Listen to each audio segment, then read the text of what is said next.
Okay? So, let's start reading the Word of God. 1, 2, 3, go! Now, brothers and sisters, Times and days, we do not need to write you. for you know very well that the day of the Lord will come like a thief in the night. While people are saying, peace and safety, destruction will come on them suddenly. As labor pains on a pregnant woman, they will not escape. But you, brothers and sisters, are not in darkness, so that this day should not surprise you like a thief. You are all children of light and children of day, and we do not belong to the night or to the darkness. So then, let us not be like others who are asleep, but let us be awake and sober. Sige, dyan na muna natin tapusin. Let's pray. Heavenly Father, we are here in your presence, Panginoon, knowing full well our need for you, Father. Na ngayon, Panginoon, lahat kami, Panginoon, remind us of how sinful we are. Remind us, Panginoon, of our having no hope without you, Father. Na lahat kami dito, Panginoon, constantly, every single day of our lives, we are reliant on your grace because sinabi mo sa salita mo, Panginoon, the reason why we can move and have our being is because you are the one who sustains it, Panginoon. And I pray, God, na sa aming lahat, Panginoon, makita namin ang bigat, Panginoon, ng mangyayari in the future. Makita namin yung bigat, Panginoon, ng kasalanan namin. But at the same time, Lord, makita namin, Panginoon, yung bigat ng ginawa mo para sa amin. So that we can be yours. So that we can be your children, Panginoon. Open up our hearts, open up our eyes, Panginoon, so that we can see who we are and who you are and where we are right now, Panginoon, in our walk with you. Expose everything, Panginoon, in your light, Panginoon, so that, Lord, mabago kaming lahat, Panginoon, as we see our need of your grace. We bless you, we honor you in Jesus' name. Amen. Amen. Okay. So, pwede na po tayo umupo. So, in-skip ko na yung mga verses kasi later, i-explain ko rin naman sila sa inyo, isa-isa.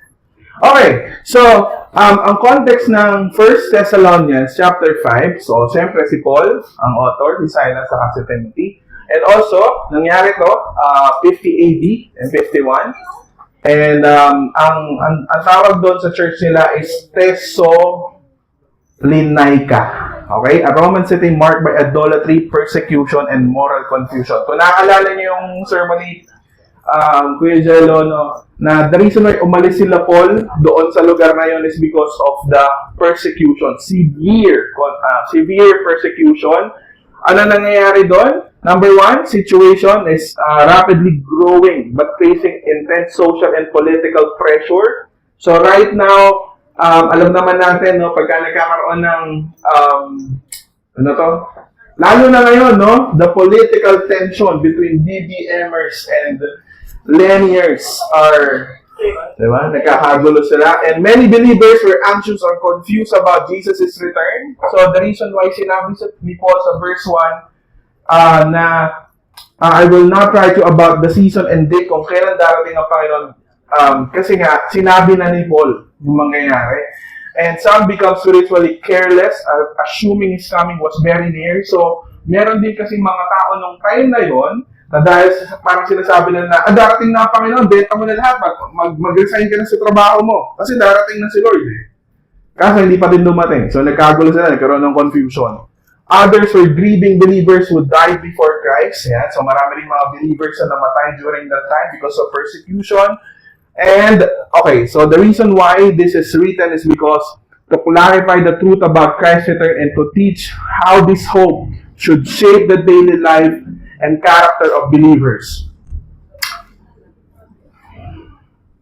Para sa ating lahat, no? The reason why pinag-aaralan natin yung second coming of Christ, hindi para magkaroon lang ng knowledge. The reason why pinag-aaralan natin kung kailan babalik ang Panginoon, hindi lang para makipag-debate sa ibang tao. And the reason why pinag-aaralan yun, because ma-solidify yung hope natin. Di ba, lagi natin sinasabi dito that everything that we do flows from our doctrine. Ulitin ko, lahat ng bagay na ginagawa natin flows from our doctrine. Hindi tayo naniniwala na kailangan lang nating maging mabuting tao. Okay? Hindi po yun.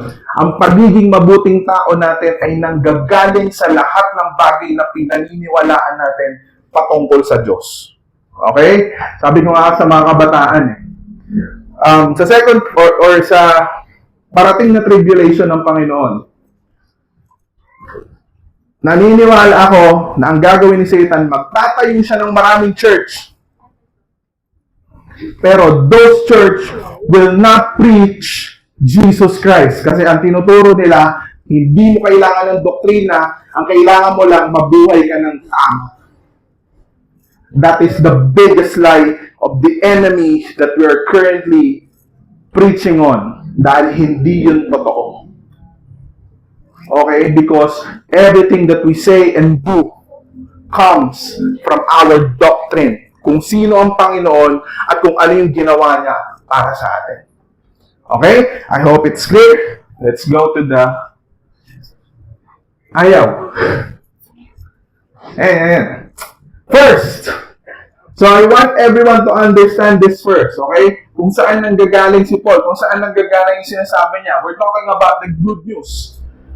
So what is the gospel? The gospel is that God created us in His love. So ito yung nakikita kong pinakamabilis na presentation ng gospel. We are all objects of His love. Kaya tayo ginawa ng Panginoon dahil nag-uumapaw ang pag-ibig niya. Hindi siya bored.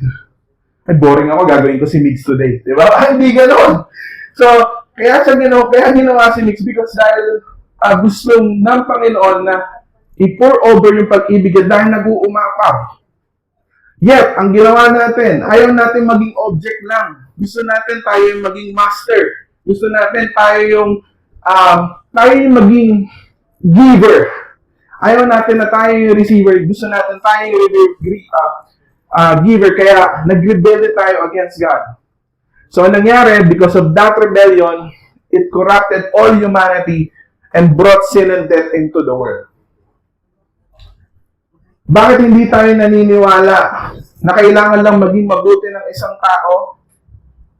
It's because yung good works natin, tsaka yung lahat ng pagkatao natin ay corrupted by sin.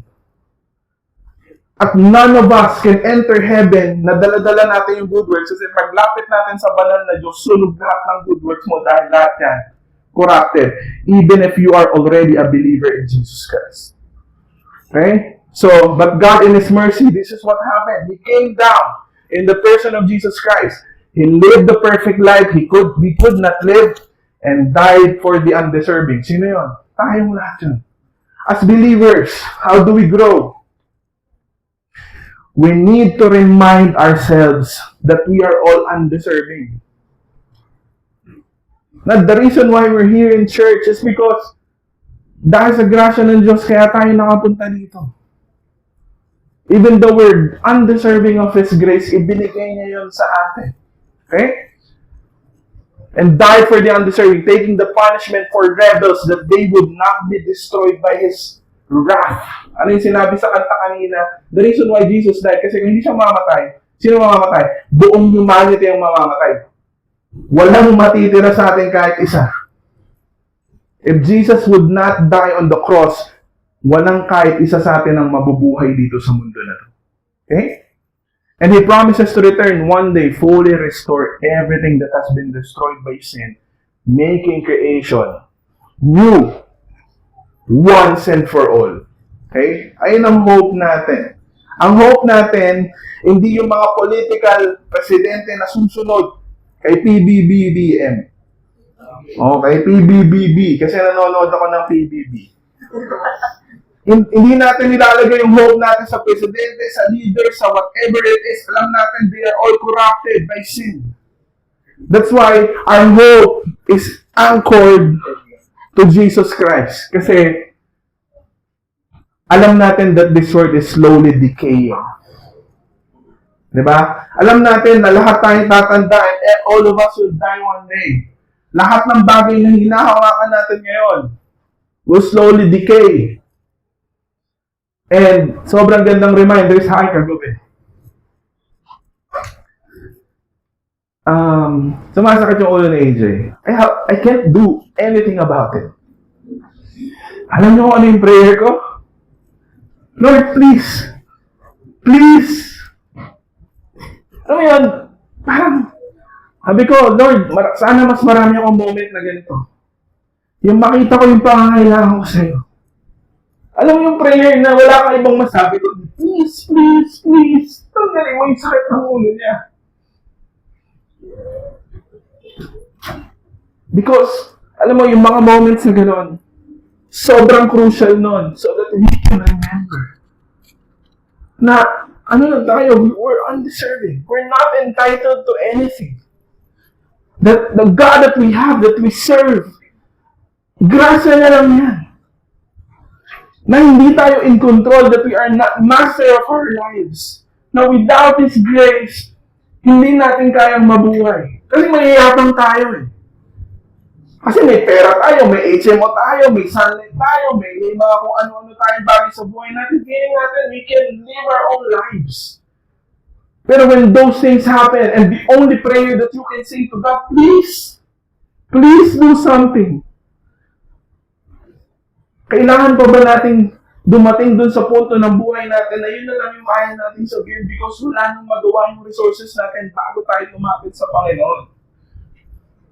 Kaya even those of you na kabataan,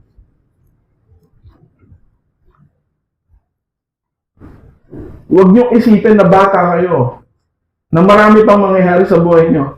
Your life can be taken away from you in just a snap of a finger.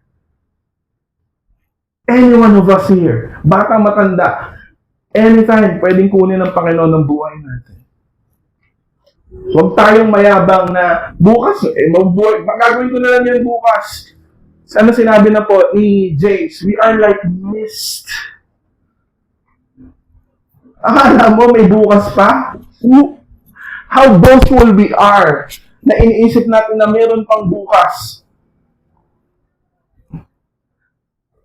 None of us can say that there is still tomorrow for us. Pero nangyayari yung tomorrow dahil sa grasya lang ng Diyos. Okay? Okay. Pag-usapan natin yung mga definition of terms habang dinidiscuss ko, no? Nagtitik kasi yung pala eh. So, when we say millennium, ang ibig sabihin lang yan is a period of 1,000 years during Christ's reign. So, mag-reign ng Panginoon for 1,000 years. Ayan ang tinatawag na millennium. Ngayon, tribulation. Yung tribulation naman is a period of intense suffering, pressure, persecution, distress, especially for God's people. But we are also talking about here, tribulation for unbelievers. Mamaya ipapakita ko sa iba't ibang views. So when we say rapture, so sa Bible hindi sinabi yung rapture, but it comes from the Latin word rapturo, or sa Greek harpazo, ibig sabihin to snatch away, to cut up suddenly, to take by force. Nakita niyo yung by force? Hinawakan, joke lang. Final judgment, God judges all people living in death according to their works, hearts, and relationship to Christ. Final judgment, or other term na ginagamit ng Bible, the day of the Lord. Okay? So, ito yung historic premillennialism. What will happen? The world spiritually dark and hostile to Christians. A period of severe tribulation occurs. Christ returns. Believer reign with Christ on earth. After millennium, Satan leads a final rebellion but is destroyed. And then magkakaroon na ng final judgment and then new heavens and new earth. Mas madali ito. Dito na lang tayo tumingin. Yung isa naman, dispensational premillennialism. Ito yung mangyayari daw sa future. Magkaka-rapture, 7-year tribulation, darating ang Panginoon, 1,000 year of reign, which is yung millennium, and then magkakaroon ng final judgment. Yung isang view, itatransform ng gospel yung mundo, and then, golden age, and then darating ang Panginoon, tsaka magkakaroon ng final judgment. Tignan mo, magkakaiba sila. Yung iba, this one, walang rapture. Yung isa naman, millennium, is now. So parang sinasabi itong view na to, nag-reign na ang Panginoon ngayon, and then, He will return, and then resurrection, tsaka judgment. Okay? Yung isa naman, partial preterism, many prophecies na fulfill na daw nung 70 AD, after death ni Jesus Christ, darating ulit yung Panginoon, and then final judgment na. And then yung last, yung idealism. Ito naman yung paniniwala nila. Revelation is symbolic. Christ returns once at the end, and then resurrection na and renewal. So ito yung different views. Isa-share ko rin to sa group chat natin so that you can read yung mas detailed explanation. Okay, so nag-uusap kami ni Lawrence on Thursday. Sabi ko, kasama ko na nga yung pre-mid post saka yung pre-mid post tribulation. So ano ba yon? So yung pre-tribulation, ang sinasabi nito is bago magkaroon ng intense suffering sa mundo na to, lahat ng believers, lahat ng nananampalataya kay Jesus Christ, kukunin na. So, pag nakuha na, magsasuffer na. Doon na mag-start yung tribulation. This is what we call pre-tribulation. Okay, ang key idea is God remove these people so that they will not experience the wrath on earth. So, the people of God will not experience the judgment or the tribulation na mangyayari dito sa mundo. So, that's what we call pre-trib. Yung mid-trib naman, ganito. So, the reason why pinapakita ko to, para makita nyo kung saan ba kayo mag-believe. So, yung mid-trib, rapture. So, ang mangyayari dito sa mid-trib, magkakaroon na ng intense suffering, magti-tribulation na. Yung tribulation, ilang taon? 7 years. Ang mangyayari, halfway through, magkakaroon ng rapture. So, nag-suffer na together, unbelievers sa believers, during tribulation and then sa kanya rapture. Okay, so ito yung isang view. Okay, so ang key idea, the first 3.5 years are not God's direct wrath. The last 3.5 years are believers raptured right before the worst judgment. So ibig sabihin, yung 3.5 years na yun, hindi pa ganun ka-intense yung suffering daw. Ang mangyayari is after 3.5 years, doon na magkakaroon ng intense suffering. Mamaya ipapakita ko sa inyo kung ano yung mangyayari. Post-trib, eto naman, the church goes through entire tribulation, Jesus return after it, rapture, second coming, are one event, pinagsama. So, ang mangyayari dito, yung 7 years of tribulation, both unbelievers and believers alike will suffer yung lahat ng plagues na idadadali ng Panginoon. And then, after 7 years, darating siya for the second coming na. So, ito naman yung isang view ng post tsaka lahat ng mga tribulations. So, later, i-discuss ko yan. Ito yung isang bagay na gusto ko munang sabihin, no, bago tayo tumuloy dun sa pinag-uusapan natin. All these topics are secondary. What's the primary?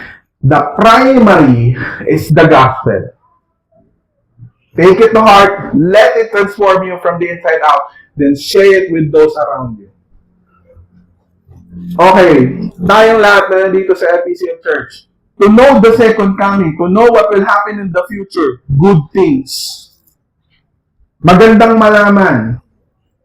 Pero hindi ayon ang primary message natin sa LPCM. Secondary things yun. Bakit natin sinasabi yun? Kasi maraming mga tao masyado nakafocus dun sa second coming and they forget the gospel.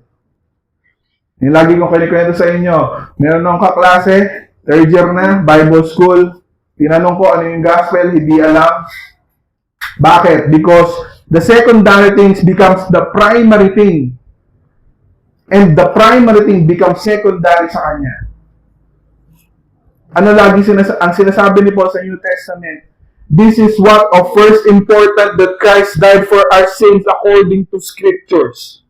Lagi yung tatandaan that the primary thing that the Bible is telling us is the gospel of Jesus Christ. Nothing comes close sa importance ng gospel. The gospel is primary.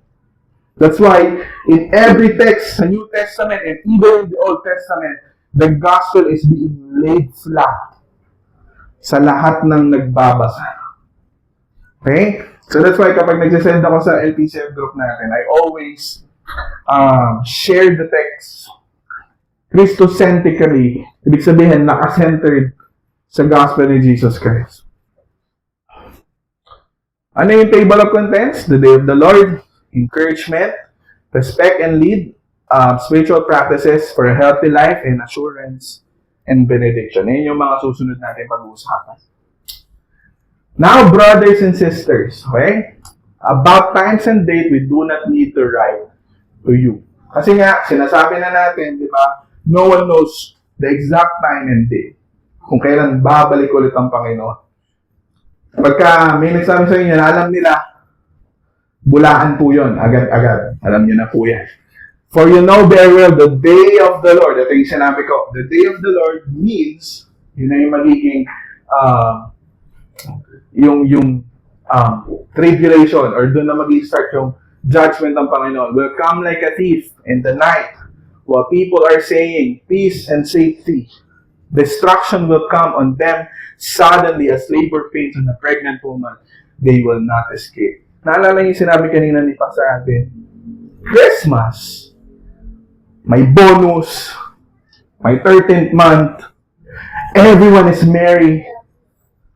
Ano sinasabi dito? There is peace, there is safety, there is happiness within Philippines, and then God will come like a thief in the night.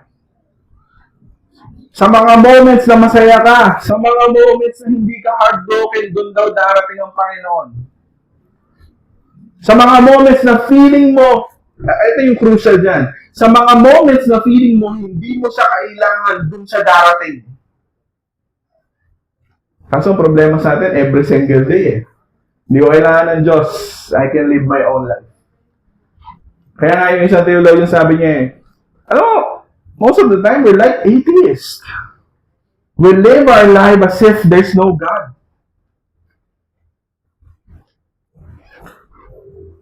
So sabi niya, pag binasa ko to, naaalala ko yung kay Jeremiah. Sinasabi ng mga tao, peace, peace, when there is no peace.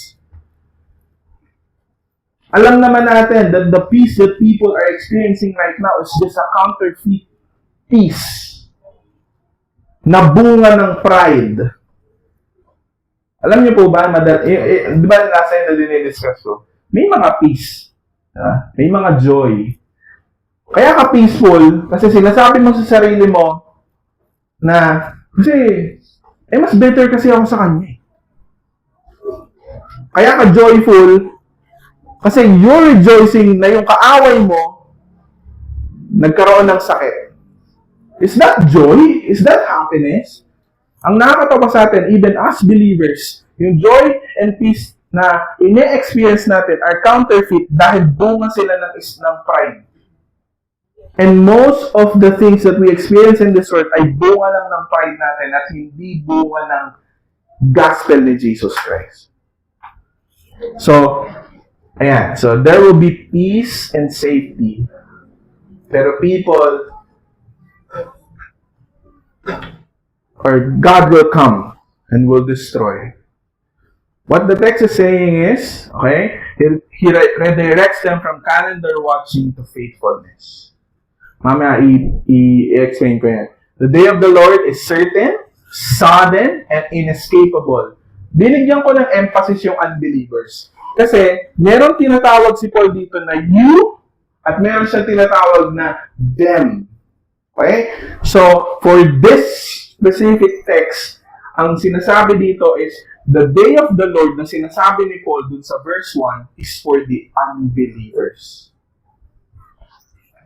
Peace and safety represents false worldly security apart from God. Ano lagi ay sinasabi natin? That this world, Ang ginagawa niya is this world is making us self-sufficient na hindi nakakailanganin ng tao ng Diyos. Tignan nyo lahat ng pursuits natin. Like kunwari, yung kahapon pinag-uusapan namin yung sa school. It's the gospel of Jesus Christ being teach sa curriculum ng mga kabataan natin? No! Sa college, sinuturo? No! There's no gospel there. Ang ginagawa ng mga ng education system natin is dahil influenced by Satan, yung education system natin, nilalayo lahat palayo kay Kristo. Alam natin yan. Di ba, Kuya Jello? That's why, hindi man natin alam, di ba? Sorry. Pero si Kuya Jello is preaching the gospel. Kasi hindi ginagawa ng school eh. So, bumawi ako ba? Si Lawrence ang magati ako eh. Hindi pa ako makakita ng magandang ano eh. Yun yung mangyayari. And then believers are called to preparedness, watchfulness, and confidence, not anxiety. And then the passage's purpose is pastoral, to steady the church and warn the world. So, let us all be cautious. And tignan natin kung ano yung nagiging trending. Marami ngayon, di ba lagi namin sinasabi, what you believe matters. That's why, lahat ng nakuha natin sa social media, lahat ng binibigay sa atin, finifeed sa atin ng mga tao sa paligid natin, we should watch out dahil hindi lahat ng bagay na naririnig natin, nakikita natin, na-experience natin, galing sa Panginoon. Like kunwari sa mga kabataan, maraming mga kabataan naniniwala sa mga maling paniniwala. And especially sa atin din sa mga elders. Diba? Given our time dito sa mundo na to, marami na tayong na-acquire. And marami tayong mga bagay na hindi natin mabitawan kasi, ayun na yun eh. Pinaniniwalaan na namin yun. And it's hard for us to drop those things kasi feeling natin, ayun na yung tama kasi tested by time na yan eh. No. Even things that is tested by time, we need to check them if they are aligned with the biblical beliefs. The reason why we want people to read the Bible is because para masana natin yung mga beliefs na pinaniniwalaan natin ngayon. If they are aligned sa sinasabi ng Bible. Yung ano lang eh, kunwari, respect is not something that you give. Respect is something that you earn. Oh, hati na kaagad yung church. Di ba parang, nga no, it's not something that you just receive. It's something that you need to earn. Biblical ba yun? Hindi. Diba? Hindi tayo naniniwala doon. Pero marami sa atin, ang dali nating maniwala sa lahat na nakikita natin na quotations na nakikita natin sa social media because anong problema? Wala tayong ginagamit na pangsala para alamin kung ano ang tama sa hindi. Bakit? We don't know the Bible. We don't read our Bibles. Sa preaching, tulog ka. O, di ba? Paano ka matututo? Ang iniisip mo yung ulam mamayang alas 12. O, di ba? Iniintay mo yung chat niya habang nakikinig ka sa akin. O, di ba? Okay, the day of the Lord, how will it look like? Ito, medyo mag-i-spend ako ng time dito. Saan natin makita yun? Revelation, chapter 6 to 9, and chapter 16. So, isa-isayin natin. So, sa Revelation chapter 16, so, ginawa ko dito, tinranslate ko siya. Kapag nangyari yun, how will it look like for the Philippines? Kapag nangyari yung tribulation na yun, how will it look like sa mga tao ng Pilipinas? Okay. So, Antichrist will be revealed. So, Revelation chapter 6, verse 1 to 2. A global political figure becomes extremely popular among Filipinos through social media. So, yung Antichrist na yun will be famous. Everyone will know him. That's why, yung mga bagay na sasabihin niya, merong weight dahil famous siya, kilala siya ng mga tao. And madideceive. Ang lagi yung tatandaan, ang laging ginagamit ni Satan para sirain ang buhay natin, above everything, is a lie. It's a lie. Si Job, ang naiisip natin kaagad, ang pinaka ginamit ni Satan sa kanya para sirain yung buhay niya, secondary yung mga bulutong, secondary yung mga sakit, yung pagkamatay ng asawa niya, ang primary doon, binibigyan siya, pinifeed siya ng kasinungalingan. Ang kasinungalingan ang pinaka-primary na ginagamit ng kaaway para sirain ang buhay nating lahat. That's why sinasabi ni Jesus, I am the truth. Because yung kaaway natin feeds us lie every single day of our lives. Kaya ito, guys. Kung palagi ka nasa social media, most likely, you have acquired a lot of lies. You already acquired a lot of lies dahil yung platform na yan, most likely, ang pinakamalaking influence yan is lahat ng bagay na gustong sabihin ni Satan sa mundo. Kaya dapat pinipili natin kung sino yung pinafollow. And massive deception spread and people will follow willingly. Willingly. Ano sinabi sa Ephesians chapter 2, where we are dead in our trespasses and sins, following the course of this world, following the desires of the heart, because everything that this deceiver or this Antichrist will give you is something that will benefit you. Something that will benefit you. Ano lagi ko sinasabi sa inyo? Isa sa mga bagay na ginagamit ni Satan are not the bad things, but ultimately the good things, dahil yung mga good things ay nang madalas na nagpapalayo sa atin sa Panginoon. Itong Antichrist na to will bring good things to us. Pero, yung lahat ng good things na yun, devoid of Christ. Yan. May mga miracle, mangyari yan. Hindi lagi sinasabi ni Pastor, miracle. Yung bungay, nagkangipin, mga ganyan. Joke lang. Binigyan lang pala po si war! So there will be rumors of war. O ngayon, meron na tayo, di ba? Ano ngayon? Hindi, yung ano ngayon? Yung bago. Ayan. So, ayan. Ayan. Conflict spread towards West Philippine Sea. Martial law will be declared for the whole country. Maraming mga stranded. Yung shortage sa gas, meron din. O, di ba? Ngayon, magkano ang per liter ng gas? I think 60? O, pagdating niyan, lumaabot na yan ng 300 per liter. Transportation halts, airport shutdown, ship stops. Fear grips the nations. Pag nag-start na yung tribulation ng Panginoon. So, magkakaroon ng world war, magkakaroon ng famine, tsaka economic collapse. Imagine rice per kilo, 600. Wala nang 20 dyan, hindi na nagawa, hindi na kinaya. Masyado nang malayo dun sa manufacturers, stop production, Jollibee, McDo, grocery, sari-sari store, run out of goods. Can you imagine yung parang yung mga movie na mga zombie, di ba? Parang lahat empty.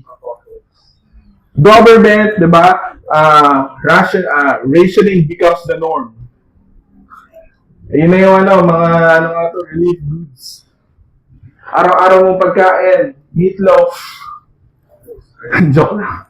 Agriculture collapse due to lack of imported fuel. Hunger becomes the #1 national problem.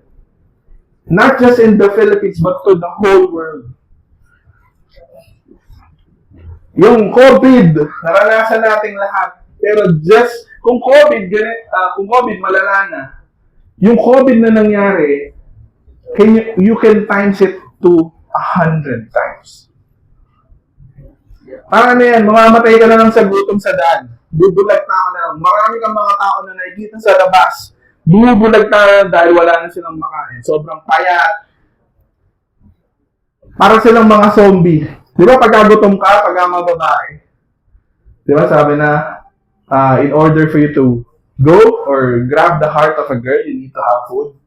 O dito, wala na yung ganung saying. Kasi walang pagkain. Makain ka bakal. Di ba? Supply chains collapse na. Tapos family experience multiple deaths in a month.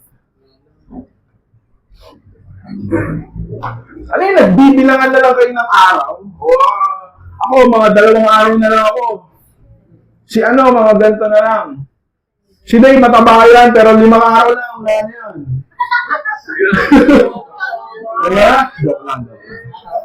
Nasanay ka na 4 na beses kang kumakain, dito wala na. Hindi ka na makakain. Buhok ang kinakain mo dahil wala nang supply ng pagkain. Yung pera mo, walang magagawa yan dahil wala kang rin bibilin eh.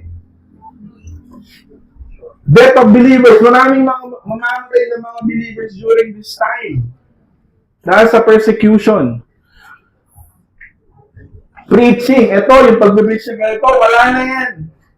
Alam nyo, this is a precious commodity ngayon.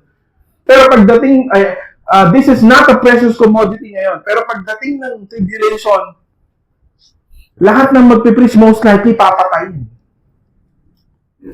Tayo, di ba? Pagising lang na umaga, hirap na hirap pa tayo. Sige, ito kanina pasunod eh.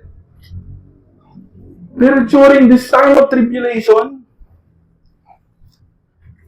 sobrang dali niyan. Kaso ang problema sa atin, wala ka ng church na pupuntahan. Dahil yung church na pinuntahan mo last week, maaaring patay na yung pastor.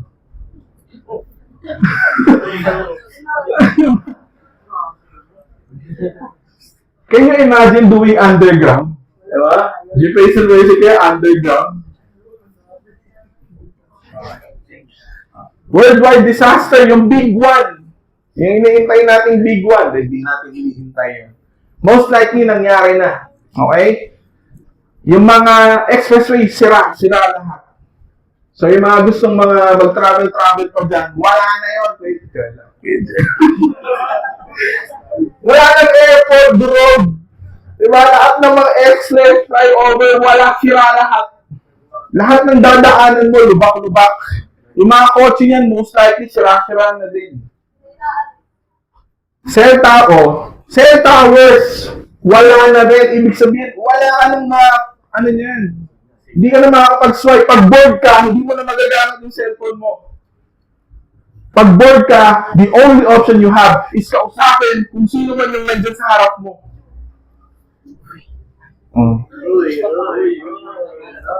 Most likely, kaaway mo pa. Kapit-bahay mo na lang natira, kaaway mo pa. Ano ka naman yan? Di ba? Kung meron namang matitira, yun pa. Ang hirap.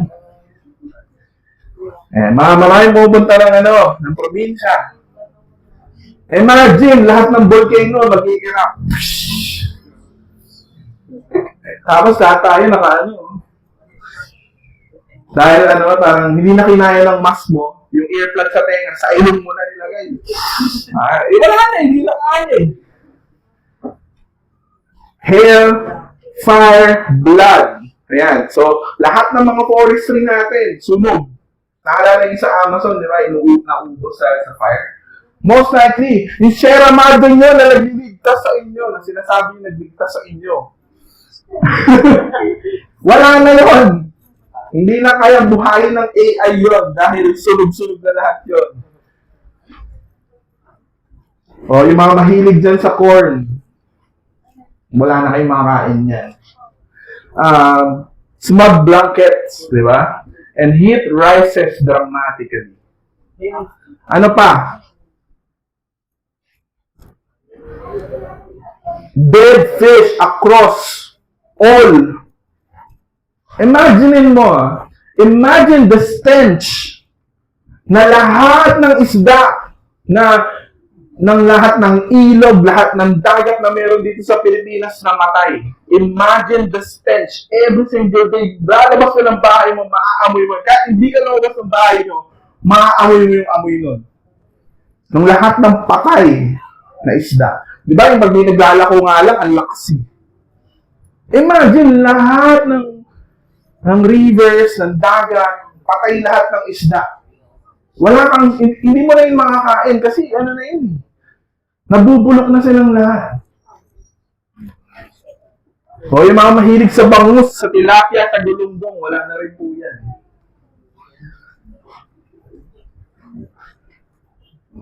Manila Bay becomes toxic. Ano pa pwedeng mangyari sa atin sa Pilipinas? Wormwood. Etong portion na to, lahat ng source of water natin will become bitter.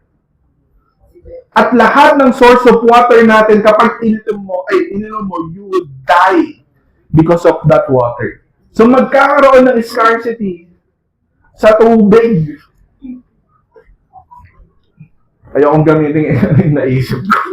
Pero, imagine, no source of water. Ngayon, may dispenser pa tayo dito sa FTCF. Yung dating aso lang ang gumagano sa tubig ng lapag, you will see people doing that as well. Because wala nang ibang source ng water. You're praying for rain, but there will be no rain during this time. Dehydration will kill thousands of people. Dehydration. Kung ngayon kita pa eye bags mo, during this time, wala na. Yung eye bags mo, kinain na rin ng mata. Umaasok na, di ba? Wala na eh. Gutom ka, wala ka pang tubig, di ba?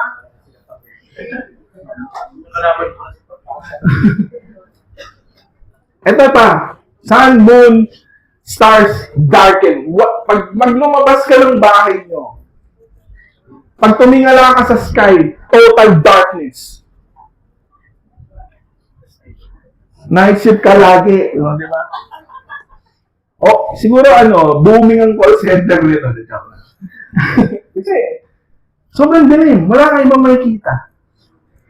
Massive depression nationwide. Because of the gloom that it will bring. Suicide attempts fail due to supernatural restraint. Yung mga tao kasi di ba wala ka ng pagkain, wala ka ng makain. Gusto mo na mamatay. Hindi ka mamamatay. You will be restrained. You will be restrained in doing that. Can you imagine? Ito, yung 200 million na demonic army, ang sinabi sa Revelation, papakawalan silang lahat. Para i-torture lahat ng mga tao during that tribulation. Law and order disappear, people become desperate, violent, and deeply repentant. Painful source, yung kay Job, people will scream in pain. Alam mo yan? Hindi ka makatulog sa gabi kasi mga kapitbahay mo sumisigaw sa sakit. Everywhere you go, may sumisigaw sa sakit. And even yourself, maybe.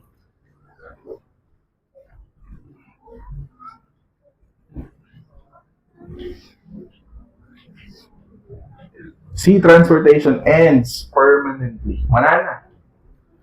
Rivers turn to blood. Parang yung nangyari sa sa Egypt, sa Exodus. Water supply becomes crisis. Dying from dehydration. Extreme solar heat. Ngayon, ano yung heat index natin? 42. During this time, 70 degrees. Can you imagine? Ano na yun? Searing pain ang tawag ng yan. Searing pain. Absolute famine. Sa tingin mo yung aircon nyo ngayon, hindi nakakayanin. Aircon will break down during those times. Zero visibility. Kasi mga hilig sa bilibili eh. Mga nakaw na konti. Joke lang. Skyrocketed. Siyempre, nakawan na yan eh. Diba? Ngayon nga eh, diba sa ibang bansa, yung mga shoplifting, sobrang massive. Nagsasarado yung mga malls nila dahil maraming mga magnanakaw. Pero nangyari yun because of a lie. Kasi di ba, Americans believe na kung ano yung tama sa'yo, maaaring hindi tama sa akin. So sa akin, naniniwala ko na tama na magnakaw. Can you imagine? Tama na magnakaw. Mental illnesses, hopelessness spread. Diba? Asia becomes a military hotspot. Rumors of nuclear war rises. Ayan na. Most likely, ang matitira, ipis. Diba? Sabi nila. Tsaka yung love of my life mo, most likely. Para na kayong Romeo and Juliet. Yes. Ilang araw ka na lang. Ako din. Kailan ka huling kumain? Ayun yung tanong. Kailan ka huling kumain? Kailan ka nakainom ng tubig? Earthquakes. Ayan, lahat ng mga building. Massive earthquakes. Kung ngayon ang mataas is 8 point something, can you imagine 12? Can you imagine 10 or 11? Tsaka yung hail, yung bumabagsak na yellow, yung hailstorm, 60 kilograms. Can you imagine 60 kilograms? Yun yung sako ng bigas, yung 50 kilos, babagsak sa bahay nyo. Kahit yung church natin, for sure, lusot yun. Kung si Ira lumusot, lalo na yun. Alam mo, Ira, ikaw lang ah. Ira yung lumusot nun. Ganong kalakas yun. Hindi niya kailangan ng butas. Gagawa siya ng butas. Para durugin. Okay? Can you imagine? No? Naglalakad ka, tapos biglang kinain ka ng lupa dahil nabagsak ang Imagine the horror and terror of tribulation. Ang sinabi ng Bible, these things can happen. These things can happen kailan? Anytime. This thing can happen anytime when everything is going well with your life. Ulitin ko, all these things can happen sa mga panahon na lahat ng nangyayari sa buhay mo is going well. Because during those times, most likely, si Lord, nasaan? Kinalimutan mo.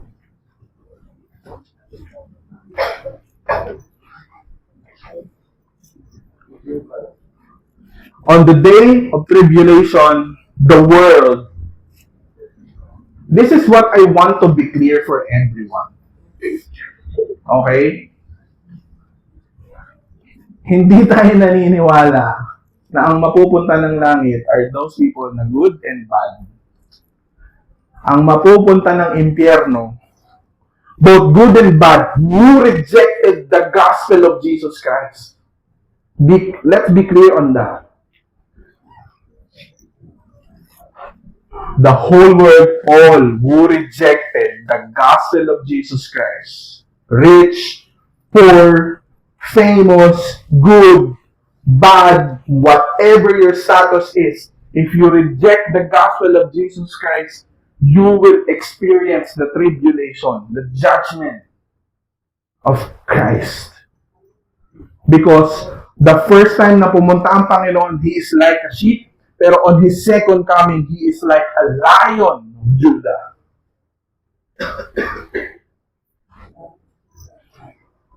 When the sky turns black, the seas boil, the earth shatters, and every illusion of safety is torn away during the tribulation. And every illusion of safety is torn away. In that hour, humanity will finally see how terrible it is to face the wrath of God without the mercy of Christ. Tayong mga mananampalataya ng Diyos, kaya tayo lahat nandito dahil God has given us His mercy. Mercy lang, mercy lang. We have nothing to boast about. Because lahat ng nasa impyerno, they boast about something. Pero it's not Jesus Christ. It's their money, it's their fame, it's their wealth, it's their safety, it's their career they boast about. Ang tanong ko sa inyo, na lagi kong tinatanong, what are you boasting about? Ano sinabi sa Galatians? What is our boasting? We only boast of the cross of Jesus Christ. And that is our boasting. But you, brothers and sisters, sa lahat sa atin na nananampalataya sa ginawa ni Jesus, sa lahat sa atin na nananampalataya na yung good works natin cannot save us, sa lahat ng naniwala na only the blood and the life and the resurrection of Jesus Christ can save us, sinasabi ni Paul, tayong lahat, who don't trust our good works, who don't trust who we are, but trust on the finished work of Jesus Christ. Sabi ng isang theologian, nothing on my hand I bring, but simply to your cross I cling. Ikaw, who cling to the cross of Jesus Christ for your forgiveness, for your love, for the acceptance of the Holy God. Sabi niya, kayo, you are my brothers and sisters. And those who will face the judgment of God during tribulation are those who rejected the offer of salvation. Who rejected the gospel of Jesus Christ. Pero sa atin, nananampalataya kay Jesus Christ, ito ang paalala ni Paul. Naniniwala tayo that tribulation will happen for those people who rejected the gospel of Jesus Christ. Regardless of their status. Sabi ni Paul, ang reminder niya, ganito, you are not in darkness, so that this day should not surprise you like a thief. You are children of light. And children of day, we do not belong to the night or to the darkness. So then, let us not be like others who are asleep, but let us be sober and awake. Anong sinasabi ni Paul? That tribulation, believers will not experience it. Thank God for Jesus. Thank God for Jesus. The reason why we rejoice, the reason why we're happy, we have peace, because the tribulation will not happen for us believers. Dahil nanampalataya tayo sa ginawa ni Jesus Christ, and anytime na dumating siya, we are secured. Kaya ang motto natin, come Lord Jesus, come quickly and restore this broken world. We're not looking for another trip. We're not looking for another vacation. We're not looking for another goal to achieve. We're looking for the coming of our Savior. That's what Christian is. That's how to be awake means. Na Lord, darating ka na, I will preach the gospel to the people around me because they need to hear it.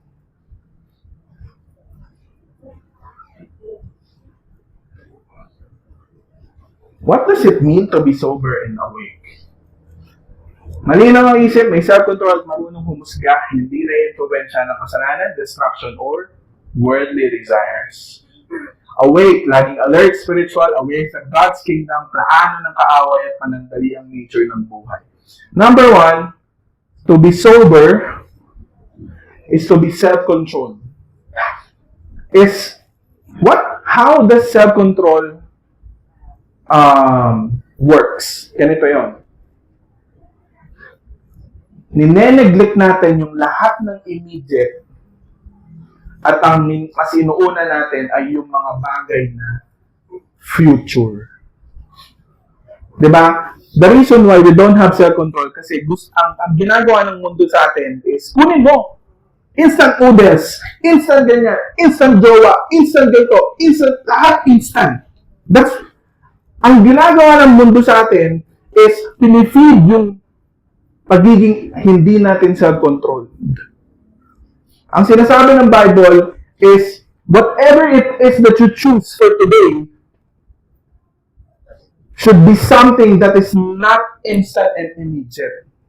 Everything that we plan, everything that we do will always benefit us even after ilang years. Futuristic lagi ang tingin natin sa mga bagay na gagawin at sa mga bagay na pagdidesisyonan natin. We don't go for immediate.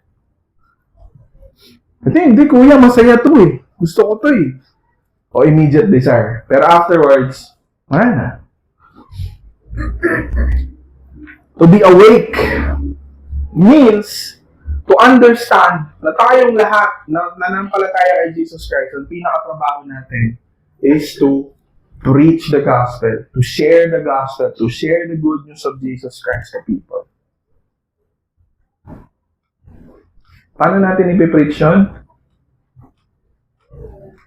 Okay. Sa ating lahat, hindi mo kailangan maging mabuting tao para i-preach yung gospel. Hindi mo kailangan na well-prepared ka. Alam mo kung bakit? Dahil yung mga opportunity madalas to preach the gospel are those moments na hindi ka prepared. That's why it's important for us to know the right gospel so that when we preach it to others, because the wrong gospel will not save anyone, but the right gospel will save anyone. Okay? Anong sinasabi ni Paul dito? Na lahat ng actions natin, na lahat ng bagay na gagawin natin, we love people because we have been loved. We forgive people because we have been forgiven.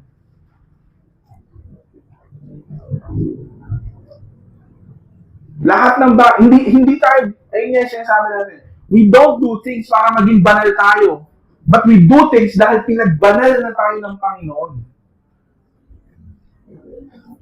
Hindi tayo gumagawa ng bagay para mahalin tayo ng Diyos, pero ginagawa natin yung mga bagay dahil minahal na tayo ng Diyos.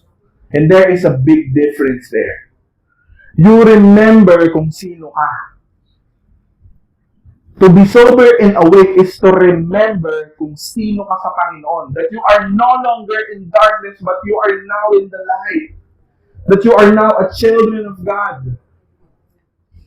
This is not a matter na, tagilan mo nang gawin yung masama, tigilan mo nang gawin to, maging disiplinado ka na, gawin mo na itong mga bagay na to. No, it starts from remembering kung sino ka na sa Panginoon.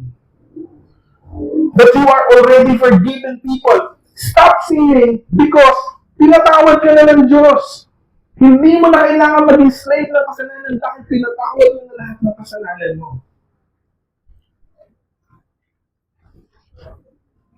Sa ating lahat, we remember who we are. That's how we live our life in this world. Sa mga kabataan, Diba? When you are alone and you are lonely, remember that you are the child of the God of the universe. Na yung Diyos mo, may-ari ng buong mundo.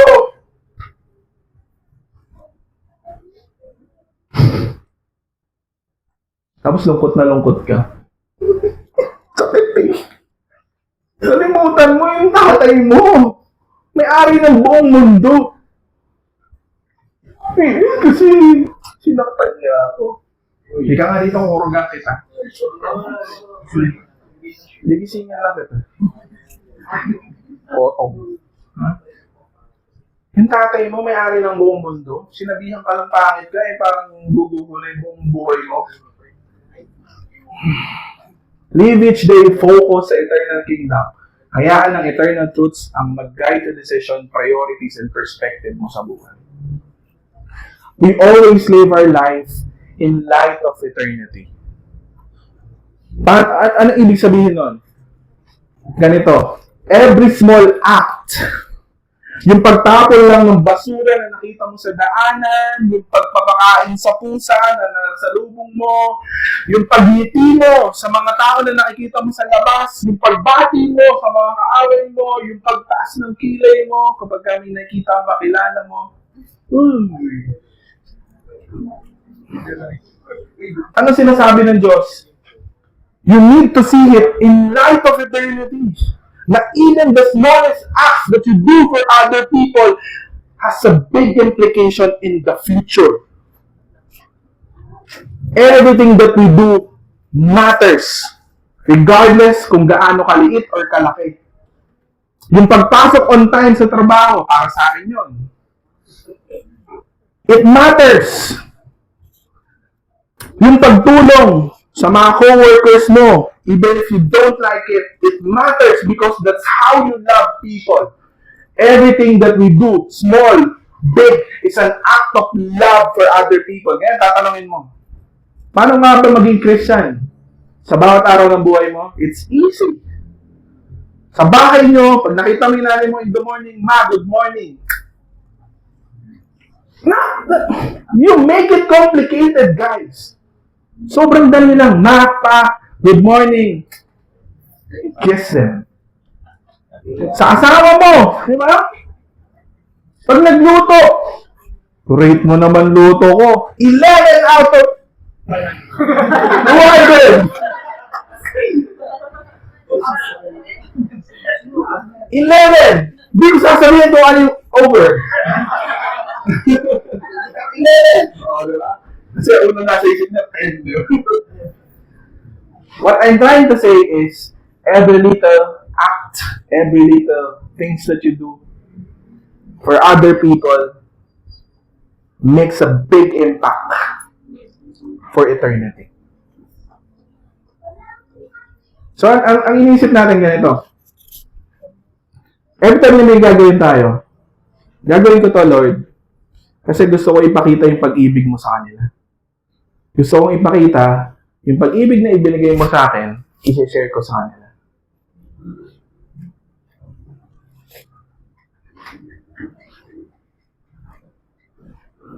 For those who sleep at night, those who get drunk at night, but since we belong to the day, let us be sober. Putting on faith and love as a breastplate, and the hope of salvation as a helmet. For God did not appoint us to suffer wrath, but to receive salvation to our Lord Jesus Christ. Anong sinasabi dito? Ang sinasabi dito is that love becomes our motivation sa lahat ng bagay na gagawin natin sa Panginoon. Bakit? Because ultimately, the message of the gospel ultimately points to the love of Jesus Christ sa cross.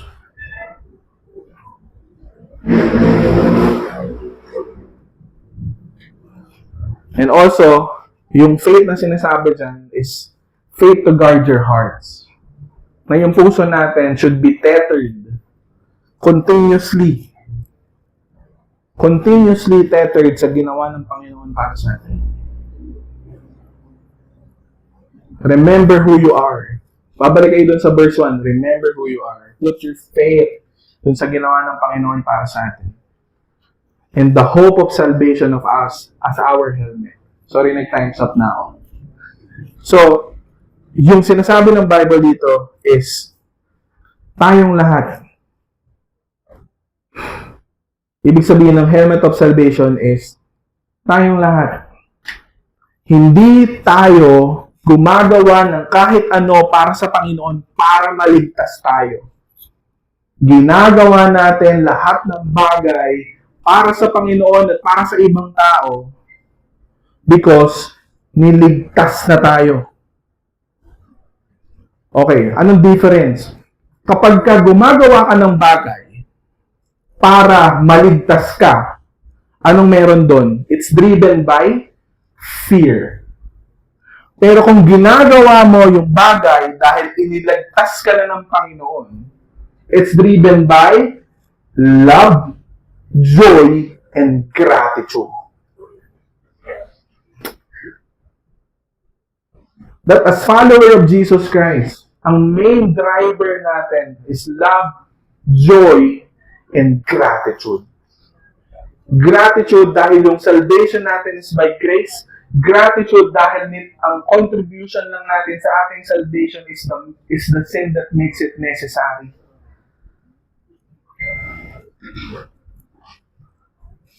And isa sa pinakamagandang mababasa mo dito sa 1 Thessalonians is yung last. For God did not appoint us to suffer wrath, but to receive salvation through our Lord Jesus Christ. God doesn't intend you or in-appoint na tayo. Diba? Ano sabi? Those who have been elected by God was chosen before the foundation of the world. And this one, appointed, elected before the foundation of the world, na tayong lahat na nandito. Yung appointment na to, nangyari na before the foundation of the world. Hindi ka pa buhay. Pinili ka na ng Diyos. He died for us. Napansin nyo ba? This is written to believers. Pero constantly, pinipreach ni Paul yung gospel doon sa mga believers. He died for you so that whether we are awake or asleep, we may live together with Him. Therefore, encourage one another and build each other up, just as in fact you were doing. So, He already died for us. Anong sinasabi ni Jesus? Anong sinabi ni Jesus sa Matthew? I came not to be served, but to serve and gave His life as a ransom for many.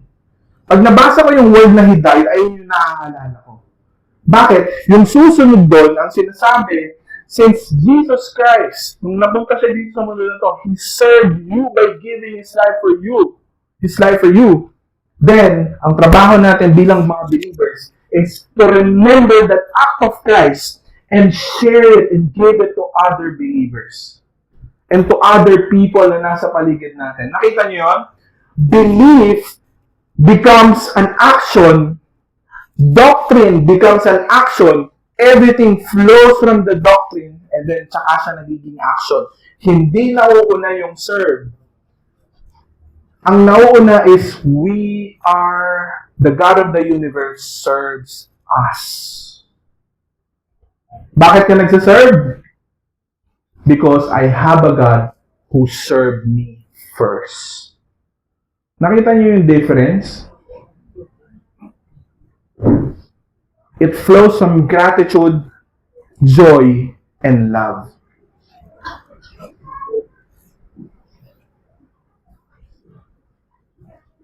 Now we ask your brothers to acknowledge those who work hard among you, who care for you in the Lord, who admonish you, hold them in the highest regard and love because of their work. Sino to? These are the pastors and leaders. Alam niyo minsan, nakakatawa. Minsan, nakala natin yung mga pastor, hindi nila kailangan ng top in the back. Or hi man lang, good morning man lang sa umaga. Ang lagi natin tatandaan is even leaders struggles. Na lahat tayo, we need each other so that we can be tethered and grounded. So, kailangan natin ng isa't isa so that none of us will fall away from the faith.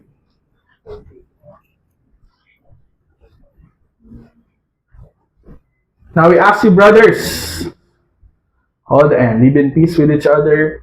We urge you, brothers and sisters, warn those who are idle and disruptive, encourage the disheartened, help the weak, be patient with everyone. Make sure that nobody pays back wrong for wrong, but always try to do what is good for each other and for everyone else. Meron kasing instance dito na ang ginagawa nila, ang ano kasi sa kanila, ang culture nila is kung ano yung gamit na, kuwari, tayo lahat may gamit. Anyone can get something.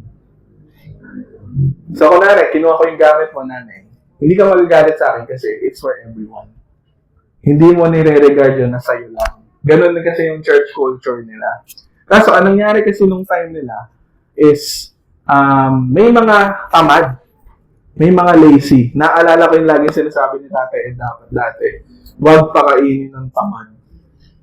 Doon nang galing yun. Kasi, ang sinasabi dito sa text na to, since lahat ng bagay na meron sa loob ng church is for everyone, may mga tamad na hindi nagtatrabaho na ginagatasan lang yung church. Kaya sinasabi ni Paul dito na warn those people na magtrabaho sila. Diba? Even though everything is free, kailangan pa rin nilang magtrabaho. Warn those who are idle, disruptive, encourage the disheartened, help the weak, be patient with everyone, make sure that nobody pays back wrong for wrong, but always try to do what is good for. Ganito yan lagi. Simple lang ang principle dyan. Treat other people the same way kung paano ka trinato ng Diyos. Diba? When you are weak, paano ka trinato ng Diyos? When you are lonely, paano ka trinato ng Diyos? When you are disheartened, paano ka trinato ng Diyos? Kung paano ka trinato ng Diyos, will be the same formula kung paano mo itatrato yung ibang tao. That's how you live your life in light of the doctrines. What you believe about God. Rejoice always, pray continually, give thanks in all circumstances, for this is God's will for you in Christ Jesus. Do not quench the Spirit, do not read prophecies with contempt, but test them all. Hold on to what is good. Rejoice always. Why? Parang rejoice always, ang kalokohan. Paano pagka malungkot ka? Paano pagka may pinagdadaanan ka? Rejoice? Ganun ba yun? Anong sinasabi ni Paul dito? Rejoice, knowing na yung suffering na meron ka ngayon is nothing compares to the suffering na skip na. Which is yung tribulation dahil na nampalataya ka kay Jesus. Kumbaga, iniisip natin na yung suffering natin ngayon, it's nothing compared to the tribulation kung saan tayo niligtas ng Diyos at sa guarded at judgment ng Diyos sa kasalanan. It's nothing compared to that.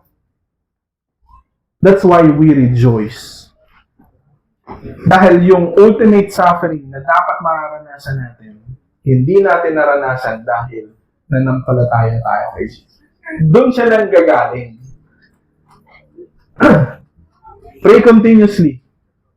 Anong sinasabi ni Paul dito? Ang sinasabi ni Paul, every angle, may banat ang kaaway sa'yo. At yung kaaway mo is much better than you. Much wiser than you. The reason why sinasabi niya na pray continuously is because Don't ever think na hindi mo kailangan mag-pray every single day dahil every single day, the enemy can attack you. At itong enemy na to can devour you in a split second. Kumbaga, parang sinasabi niya, huwag kang maging kampante. Always see your need to pray. Always see your need sa paglapit sa Diyos. Always see your need for it. Kaya sinasabi niya, pray continuously. Because every day, kailangan nating maalala yung pangangailangan natin sa Diyos. That's simple as that. Give thanks in all circumstances, for this is the will of God for you. Anong sinasabi ng Panginoon? Remember who you are. Palagi mong ipapaalala sa sarili mo na every single day, ibinibigay ng Diyos yung grasya niya sa'yo. Like kunwari, hindi, ultimately, ang pinakaaway natin is yung sarili natin. Ultimately, ang pinakaaway natin yung kasalanan natin. And every single day, we need to remind ourselves kung gaano din kalawak yung pagpapatawad ng Diyos sa atin. Every single day. That's why, give thanks in all circumstances. Dahil for us believers, lagi nating naaalala yung katayuan natin apart from the grace of Christ. Do not quench the Spirit. Ibig sabihin lang ng quench, kasi ang sinasabi niya, bawasan mo yung apoy. Kasi the Spirit is like a fire, right? Kapag kini-quench mo siya, either hindi ka nagbabasa ng Bible, may sinasabi sa'yo pero hindi mo pa rin pinapakinggan. So, naki-quench. So, hindi niya nagagawa yung trabaho niya dahil kine-quench mo siya.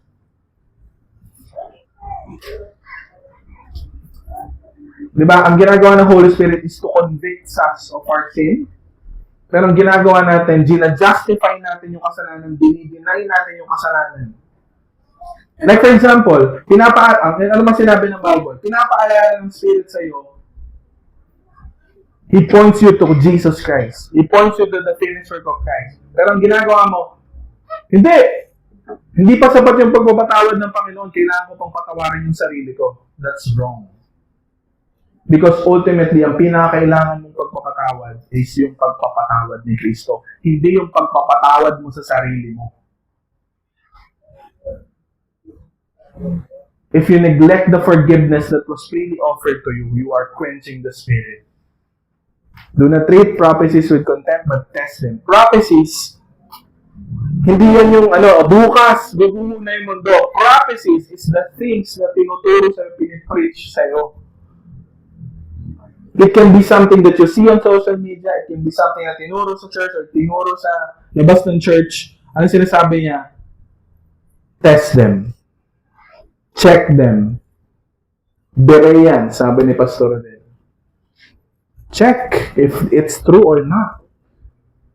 Reject every kind of evil. Hold on to what is good. May God Himself, the God of peace, sanctify you through and through, and may your spirit, soul, and body be kept blameless at the coming of our Lord Jesus Christ. Pinagpipray na ni Paul yung Thessalonians. Be kept blameless. Pero ito tatandaan nyo. Be kept blameless, ang sinasabi lang dito that He who began a good work in you will accomplish it until the day of Jesus Christ. And lahat ng nanampalataya kay Jesus Christ are already blameless. We're not working para maging blameless tayo. We are already blameless nung time na nanampalataya tayo kay Jesus. Tapos na. You're not working to be blameless, but you are living as blameless people dahil blameless ka na. Bakit? How can we be sure na sa pagdating ng Panginoon, we are still blameless? Because it is God who keeps us blameless. Ano sabi ni Pastor Odell? If you trust in yourself, hindi ka darating. Hindi ka makakaabot na second coming. But if it's the God of the universe who keep you true and true, pagdating ng second coming, you will be kept blameless. You trust in the one who keep you blameless until His coming. Bakit? Ito ba hindi lang yung assurance. Ito pa isa pang assurance para sa'yo. Because the one who said it and who will do it is faithful. Gagawin niya. And He will do it. He is faithful. At ipinapaalala sa'yo na gagawin niya yun. Hindi siya magmimintes. Brothers and sisters, pray for us. How do we translate it? Tayo, you also pray for your leaders. You pray for your pastors. Greet, ayan, holy kiss. Di ba? Pag may crush ka, sabi ng Bible, holy kiss. Try ba daw yan? Di ba daw yan? So in other words, greet each other like this. Or kiss, kamusta? Ganun lang. Ano yung hello, kiss, pa-kiss. Diba? Holy kiss daw eh. Bakit? Pag crush mo, holy kiss. No. I charge you before the Lord to have this letter read to all brothers and sisters. Nakita niyo to? The grace of our Lord Jesus Christ be with you. Always remember His grace. Always remember the story.